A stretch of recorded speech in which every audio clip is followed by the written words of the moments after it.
Let me show you something how I captured this downfall from almost top to day bottom using only this simple candlestick pattern with some additional tools. And जो candlestick pattern का नाम है उसका नाम है inside bar candle. कोई एक reference point पे एक बड़ा कैंडल होगा, उसके अंदर एक छोटा कैंडल होगा, एंड जैसे ही हाई या लो उस कैंडल का ब्रेक होता है तो तुम ट्रेड कर सकते हो.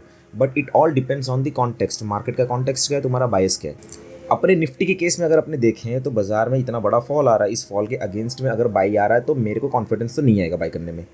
तो मुझे थोड़ा पोजीशन चाहिए, थोड़ा टाइम और स्पेंड करे लोअर लेवल्स पे, पोजीशंस क्रिएट हो, उसके बाद अगर अप मूव आता है तो वो रिलायबल होगा. जैसे ही बाजार यहाँ पर ओपन हुआ, ओपन होने के बाद मार्केट ने एक नीचे डिप मारा एंड ऊपर गया. ऊपर जाने के बाद एक रेफरेंस पॉइंट है यहाँ पर पीओसी, जो कि एक हाई वॉल्यूम नोड की तरह काम करता है. पीओसी यानी कि सबसे ज़्यादा टाइम बाजार ने यहाँ स्पेंड किया. सबसे ज़्यादा टाइम बाजार ने अगर यहाँ पे स्पेंड किया, इसका मतलब क्या है कि वॉल्यूम्स यहाँ पे अट्रैक्ट हुए होंगे. So most of the time अगर देखोगे तो वॉल्यूम प्रोफाइल का भी जो पीओसी होता है वो इनके आसपास ही होता है most of the time, not every time. जैसे ही प्राइस यहाँ पर आया, मेरा बायस ऑलरेडी नेगेटिव था सेल ऑन राइज का. ऑर्डर फ्लो पे गया, मैंने ऑर्डर्स चेक किया एंड जो कैंडलस्टिक पैटर्न बना था उसका लो जैसे ही ब्रेक हुआ मैंने बाय कर लिया. By keeping the stop loss of day high, I shorted from top and I waited till the end.